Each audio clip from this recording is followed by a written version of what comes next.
ഈ മനോഹരമായ സുദിനത്തിൽ ഞാൻ നിങ്ങൾക്ക് എല്ലാവർക്കും ഊഷ്മളമായ ക്രിസ്മസ് ആശംസകൾ നേരുകയാണ്. കർത്താവായ ദൈവം അവൻ്റെ ഏകജാതനായ പുത്രനെ ഭൂമിയിലേക്ക് ദാനം ചെയ്ത ഓർമ്മകളാണ് ഇന്ന് നമ്മുടെ മനസ്സിൽ നിറയുന്നത്.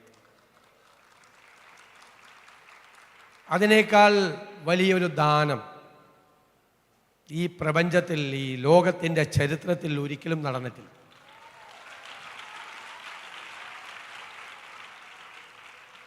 ക്രിസ്മസ് പങ്കുവയ്ക്കലിൻ്റെ ഉത്സവമാണ്.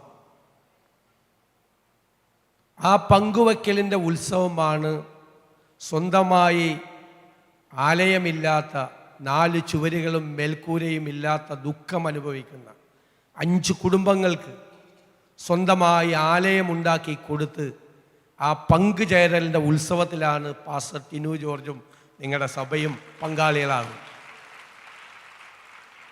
നിങ്ങൾ ഈ സുദിനത്തെ ഈ സഭ അർത്ഥപൂർണമാക്കിയിരിക്കുന്നു എന്ന് പറയാൻ ഞാൻ ആഗ്രഹിക്കുകയാണ്. യഥാർത്ഥത്തിൽ ഭവനരഹിതരായ ആളുകളുടെയും രോഗികളായ ആളുകളുടെയും സങ്കടങ്ങൾ അറിയാൻ നമ്മൾ ശ്രമിക്കുമ്പോഴാണ് അക്ഷരാർത്ഥത്തിൽ സ്നേഹവും പങ്കുവയ്ക്കലും ഉണ്ടാകുന്നത്. അപ്പോഴാണ് നമ്മൾ നമ്മുടെ നാഥനെ തിരിച്ചറിയുന്നത്. യോഹന്നാൻ്റെ 1-ാം ലേഖനത്തിൽ പറയുന്നുണ്ട്,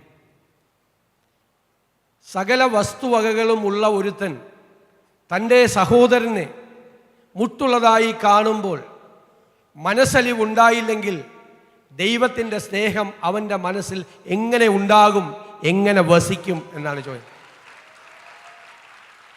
ആ മനസ്സലിവാണ് പ്രധാനം. മറ്റുള്ളവൻ്റെ സങ്കടങ്ങൾ കാണുമ്പോൾ നമ്മുടെ ഉള്ളിലുണ്ടാകുന്ന മനസ്സലിവും അവനെ സഹായിക്കാൻ വേണ്ടിയിട്ടുള്ള നമ്മുടെ കഠിനമായ തീക്ഷ്ണമായ പ്രയത്നത്തിലുമാണ് നമ്മുടെ ഉള്ളിൽ ദൈവസ്നേഹം കുടിയിരിക്കുന്നത്.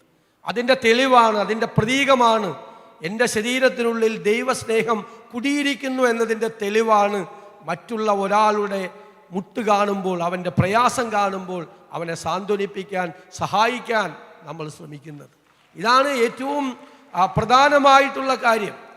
എനിക്ക് യേശുവിൻ്റെ വചനങ്ങളിൽ ഏറ്റവും ആർദ്രതയുള്ളതായി, ഏറ്റവും മനോഹരമായി, ഏറ്റവും ഹൃദയസ്പർശിയായി തോന്നിയിട്ടുള്ള ഒരു കാര്യം, എൻ്റെ ഒരു ചെറിയ സഹോദരന്, എൻ്റെ ഒരു ഏറ്റവും ചെറിയ സഹോദരന് നിങ്ങൾ ചെയ്യുന്നതെല്ലാം അത് എനിക്ക് വേണ്ടി ചെയ്യുന്നതാണ് എന്ന് ഞാൻ നിങ്ങളോട് പറയുന്നു എന്ന് ഞാൻ നിങ്ങളോട് അരുളി ചെയ്യും എന്നാണ്.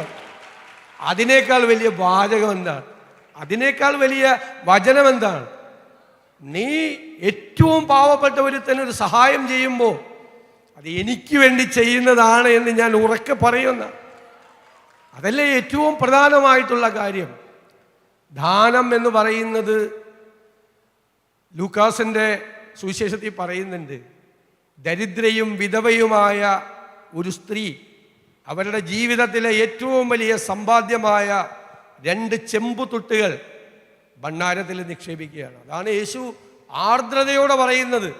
ധനികൻ നിക്ഷേപിക്കുന്ന വലിയ പണത്തെക്കുറിച്ചല്ല ക്രിസ്തു പറയുന്നത്. വിധവയും ദരിദ്രയുമായ ഒരു സ്ത്രീ അവരുടെ ജീവിതത്തിലെ മുഴുവൻ സമ്പാദ്യവും ഈ 2 ചെമ്പ് നാണയ തുട്ടുകളാണ്. അതുകൊണ്ടുപോയി ഭണ്ഡാരത്തിലാണ് നിക്ഷേപിക്കുന്നതിനെ കുറിച്ചാണ് പറയുന്നത്. നമ്മളെ യേശു കൂട്ടിക്കൊണ്ടു പോകുന്നത് ദേവാലയത്തിന് സമീപത്തേക്കുള്ള ആ ഭണ്ഡാരത്തിലെ സമീപത്തേക്ക് നമ്മളെ കൂട്ടിക്കൊണ്ടു പോകുന്നത് നമ്മളെ ഓർമ്മപ്പെടുത്താൻ വേണ്ടിയിട്ടാണ്. ദാനത്തിൻ്റെ മഹത്വം സമ്പന്നൻ്റെ കാര്യമല്ല പറയുന്നത്, പാവപ്പെട്ട ഒരു സ്ത്രീയുടെ കാര്യമാണ് ആവർത്തിച്ച് പറയുന്നത് എന്ന് നമ്മൾ തിരിച്ചറിയണം. നമ്മൾ ഭണ്ഡാരങ്ങളിലേക്കും ദേവാലയങ്ങളിലേക്കും വലിച്ചെറിയുന്ന നാണയത്തുട്ടുകളുടെ ആനുപാതികമനുസരിച്ചല്ല ദൈവകൃപ ഉണ്ടാകുന്നത്. ചിലർ ധരിച്ചിരിക്കുന്നത് അവർ കൊണ്ടുപോയി കൊടുക്കുന്ന പണത്തിൻ്റെ തോതനുസരിച്ചിട്ടാണ് ദൈവത്തിൻ്റെ കൃപ അവർക്കുണ്ടാകുന്നത് എന്നാണ്. അങ്ങനെയല്ല. ഇത് നമ്മുടെ ആത്മാർപ്പണത്തിൻ്റെ അനുഭവമായ പ്രതീകമാണ്. നമ്മുടെ ആത്മാർപ്പണം, അതാണ് അതിൻ്റെ അകത്തുള്ള ഏറ്റവും വലിയ പ്രതീകം.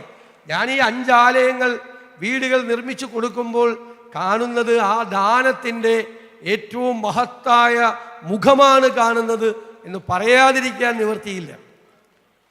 ദേവാലയത്തിൽ പ്രസംഗിച്ചു കൊണ്ടിരിക്കുമ്പോൾ യേശുവിനോട് വന്ന് പറയുന്നുണ്ട്, നിന്റെ അമ്മയും നിന്റെ സഹോദരനും നിന്റെ സഹോദരിയും നിന്നെ കാണാൻ വേണ്ടി നിൽക്കുന്നു.